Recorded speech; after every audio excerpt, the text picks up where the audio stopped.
Thank you, Matthias. Good afternoon, everyone. I'm always thrilled to be at Change Now, even more this year because this year Change Now came back in this beautiful venue. Why we came back here? Because for a few years, the Olympic Games took place and built something pretty unique. And I want to start with the Olympic Games. Matthias said it. I was lucky enough and honored to serve as a board member and ambassador to the Games. We will talk about how we beat the impossible. How can we make the impossible possible? And I will start with the Olympic Games. I served there for 10 years. And I can tell you, in 2015, when everything started during the Olympic and Paralympic Games, a lot of people said it will be impossible. Impossible to be on time, impossible to be on budget, and impossible to be innovative. This is the Olympic Games. Who came to this venue during the Games? Can you raise your hand? Who watched the Games? Can you raise your hand? Who liked the Games? Can you keep your hands up? Yes. So we proved something. We proved that it will be possible. It will be possible. And that's the world we live in. Most of the time people, sometimes for good reasons, they said, it's impossible, don't try. I started my first venture when I was 17. And I can tell you, since day one, I got people who said, it won't be possible. And I remember, I think it was my third startup. I was about 23 years old, and it was in the mobile industry. And I had this line to a lot of people. I said, you will see one day soon, the first thing you will do in the morning when you wake up is not to kiss your loved one, is to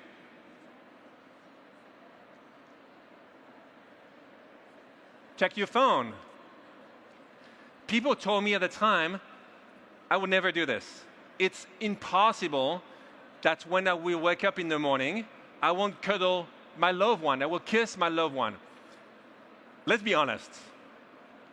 Can you raise your hand if this morning the first thing you did was to check your phone? Can you raise your hand? You're not honest, please. Or you need more exercise, I don't know.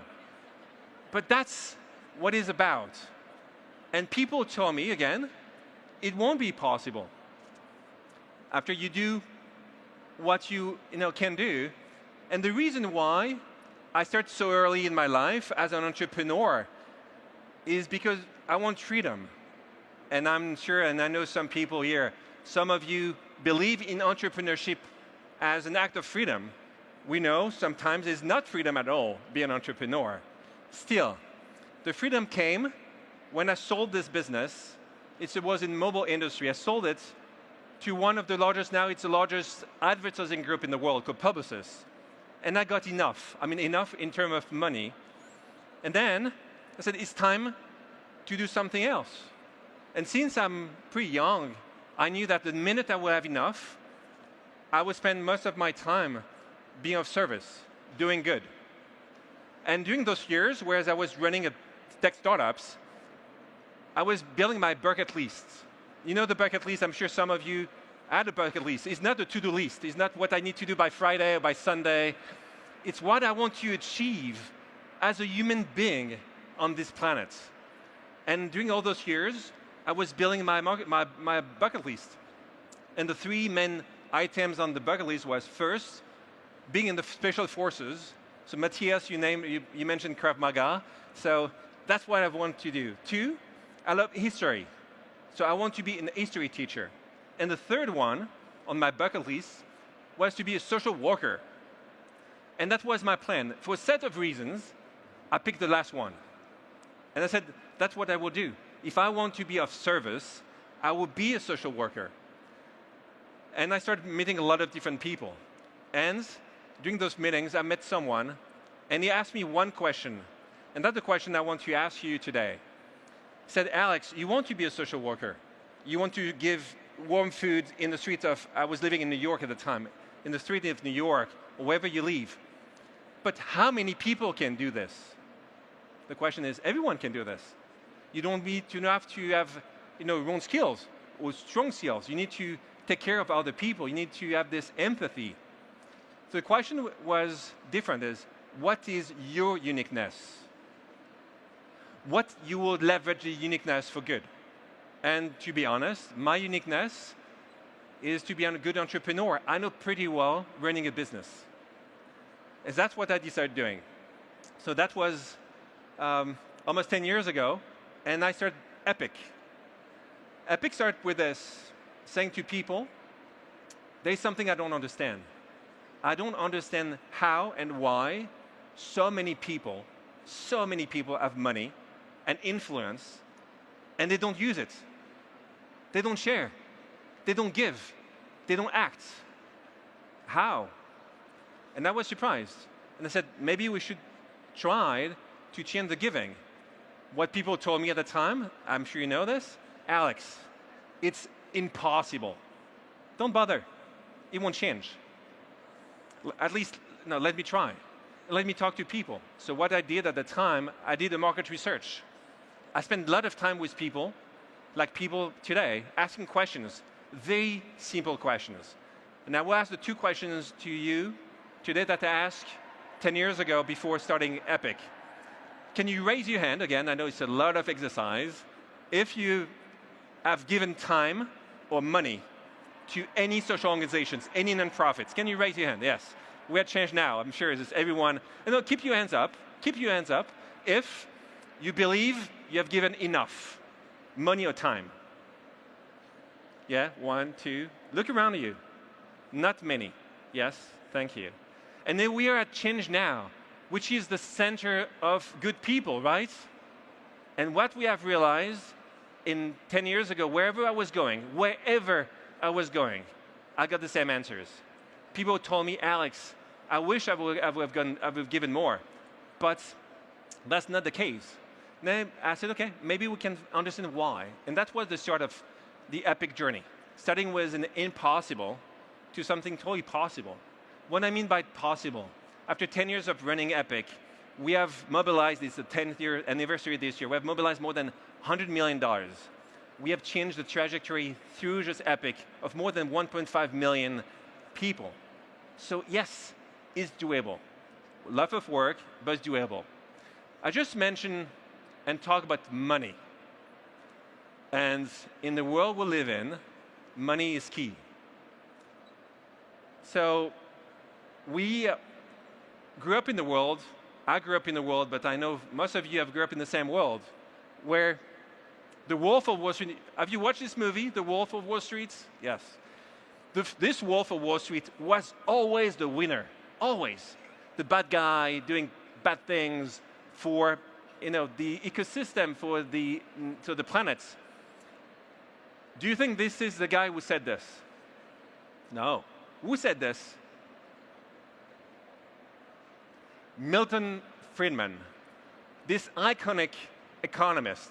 Iconic because in all the colleges I think you did attend, it was a star. It was the guy saying, that's the way we think about the world of tomorrow. That's the business today. Can we accept this? Can we accept that people can imagine and we learn and we teach this to our kids? No way. But that was the kids and the teachers were teaching students for years. What this is about? This is about positive finance. And positive finance, when we started this, was an oxymoron. An oxymoron that most people say it cannot go together. You cannot talk about positive and talk about finance. It won't work together. People told me when I started Bliss 10 years ago, it's impossible. It's impossible. Again, don't bother. Finance is finance. Fine. Say no. Finance is key. We have to change this. I think what people didn't realize 10 years ago, and that's what I'm seeing here today, entrepreneurs have changed. Yes. Entrepreneurs will still want to be successful. Yes. But the definition of success is different. The definition of success to you has to be different. You want to be successful, but you want to also to have a positive impact. I will give you one example. One. Too Good To Go. Have you ever used Too Good To Go here? Can you raise hands? Yes, I can see yes. 2 hands up. So Too Good To Go is a perfect example. They're fighting food waste. Food waste. And they are so successful. They are making more than $200 million of revenues this year.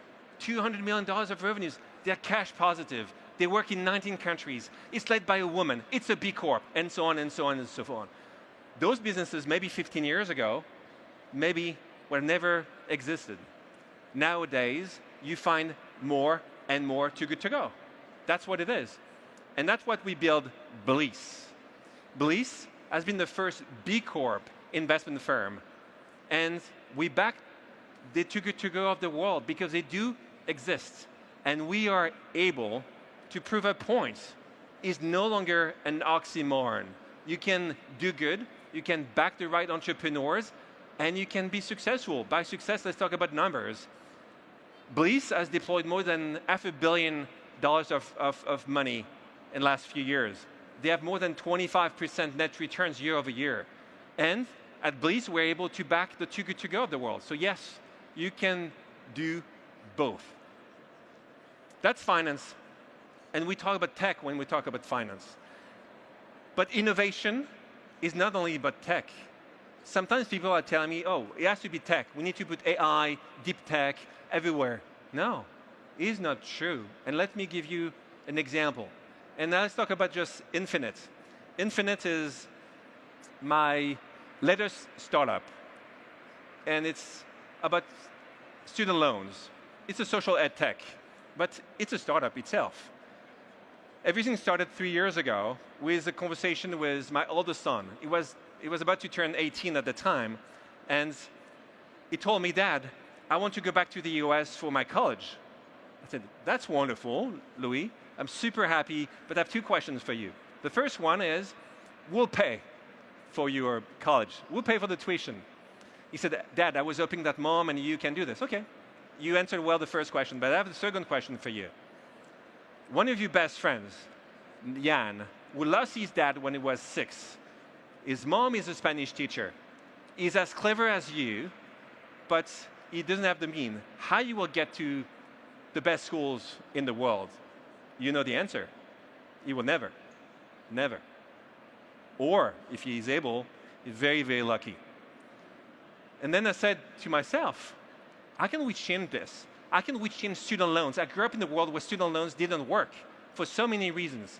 Maybe we can do something. And then people, when I told we'll do something in student loans, what they told me, Alex, it's impossible. Let's try. And this is the model of Infinite. Super simple. Let's take that you will finance the best student, 30 kilometers from Clermont-Ferrand. The best one, best from his high school. They would say, now you won't go to the University of Clermont-Ferrand. If you can go to Bocconi, Oxford, or HEC, we'll finance it up to 20K per year. But no guarantee attached, and interest-free loan. No banks can do this. But the minute this student, so clever, will go and will finish his study and will get his diploma from Oxford, and he will be hired by the best ones, he will pay back. But he won't pay back to you, sorry, but he will pay back to an evergreen fund that will finance the next students. So you remember the Ponzi scheme? You remember the Ponzi scheme, right? We just have reinvented the Ponzi scheme with zero technology, just innovation, just spending time with people with knowledge, just spending time with people. Said, tell me why it's not working, and maybe we'll do something positive out of this. That's Infinite, and now it's dozens and dozens of students. We'll go to the best schools, and we'll be able to work now in the best organizations in the world. So that's what I want just to share with you about how can we beat the impossible? Because the impossible is always there. It's there because, no, it's hard because people will always try for always good reasons, maybe tell you things that you want to hear. So that's my piece of advice. When people will tell you it's impossible, don't listen to them. It's an easy one. Smile back, and believe in your dreams, because that's about what we are doing and what we want to achieve in the world of tomorrow. And I will leave you, and I'm on time, and I will share two things. One, this world from Mark Twain, because now we are trying to rationalize the impossible. Sometimes you don't know it's impossible, and that's what Twain said. And if you want to listen to stories of people who make the impossible possible, if you like listening to podcasts, listen to this podcast, not only because it's mine, but again, it's because we are interviewing great leaders, people, artists, entrepreneurs, tech entrepreneurs, social entrepreneurs. We're saying also, that's how I've done it. And it's just the opposite of Instagram. That's the goal of my podcast, Pose. It's everywhere. It's just the opposite, because on Instagram, it's not real. And what we're trying to achieve is sharing what is real to a lot of different people. You can get all my details here. Thank you again so much to have listened carefully. And thank you again, Change Now, for this wonderful day. And I hope you enjoy the panel after. Thank you again. Thank you so much. Entrepreneur at age 17 and now